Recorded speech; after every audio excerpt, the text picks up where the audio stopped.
amazed at the wonderful conversations that I heard in this room. And I'm not sure if it's better to be at a table and really do a deep dive in a particular conversation, or walk around and feel a little schizophrenic because you're hearing all these great things, but you have to move. I think both have value. And that's what I've learned about this conversation about sales. I've owned my business for 36 years, but I really see what I do as sales, even though we're kind of a sales and marketing database company. So what I heard today and what I saw, I thought was totally indicative of sales. And it also, I had a light bulb come on. Tell me what you think about this. Sales reminded me of parenting. So not all of us in this room are parents, but we all had them. And I think everybody is on some level in their business involved in sales. So what I heard at all of these tables was so many things that have to happen to create a good sales culture, or questioning what's involved in sales. Is it just the salespeople? Is it marketing? Is it product development? How do we coach these people? Well, this is all about parenting. We all had parents, and probably some of them were extraordinarily great parents, and some of them were not. And I think it's the same thing in sales. So what are the things that make the difference? And one of the things that occurs to me is that lots of people end up in sales, just like parents. You know, the only training for parenthood is sex. And there's probably not that much training there. So lots of people go into sales and they're like, oh, sure, I can sell, I talk.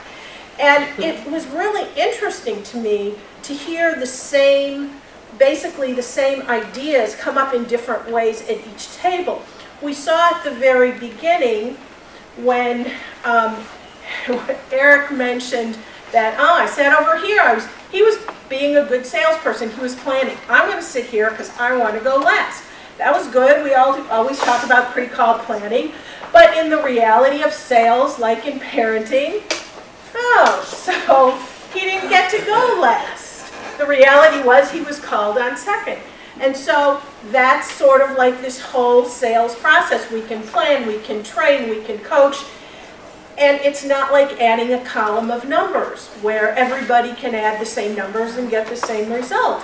Sales is this amorphous thing, and it becomes really difficult. It's kind of like relationships. You know, we can't have a relationship with our children or spouses and say, well, I told you I loved you 30 years ago. What do you want from me? You know, it's this reinforcement that has to go on all the time. And we talked about, or I heard all these folks talk about what makes a successful coach and how do we do that. So one of the things that I really liked hearing about and putting together are these ideas about coaching, change management, executive buy-in. These are all things that can help contribute to the success of sales, and also the awareness that it's not just the salespeople. It's marketing, it's product development, and how do we put all these things together and realize that all of these things, even accounting and client services, all of these things make a huge difference in our sales environments. Are we teaching the right skills? What are the right skills that we teach to our kids or our salespeople or our colleagues? And how do we do that successfully? One of the things that I thought was interesting was somebody was talking about the very best salesperson they ever encountered. And here were the things that made this salesperson great, if I can find them. Well, Rosalie, I'm going to ask you again because now I can't find my notes. Do you remember what you said? Oh, here it is. I found it. Okay, so when asked about what made the best salesperson in the world great, she said, number one. Any guesses, number one? Listening. Yes. First thing, they listened. They were persistent. They were able to identify pain. They were good at presenting. They know how to take the order. And they continued to prove value after the sale was made. And one of the most important things was also they know when to shut up. And David told a great story. I'll let you tell your story again, David. It was good about that. Well, I was just commenting on CEO of one of our businesses that we're working with, who's, in my view, extremely talented sales guy and a great leader, but struggles with one issue. So one day, in kind of a Steve Bachman fit of frustration, I said, I can double your productivity overnight. He said, fantastic. How are we going to do this? And I said, when you've got the answer, yes, just shut up. And this guy just can't stop talking.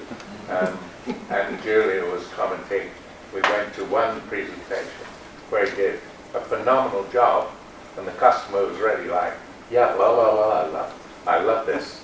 And then half an hour later said, well, this is not for me, because he just couldn't shut up. Talk about buying it back, like Joe to buy it back, right? In addition to talking about the different aspects of a company that's involved with sales, I also heard some really good discussion about what's the hunter-farmer model, and how is that being turned on its head? And are we hunters and farmers, or farmers, or are we more facilitators? And are we doing win-loss assessments? So do we understand when something doesn't go right, why? And are we doing it ourselves? Are we doing it through a third party? And the reason that all of that is so important is because none of this is about us, if us is the salesperson. It's really all about the buyer, the customer. What do they think? And when we change that shift and think about what is it that the buyer needs, it really makes a big difference in how we think about all of this stuff. So I know what you need, and that's lunch. So thank you.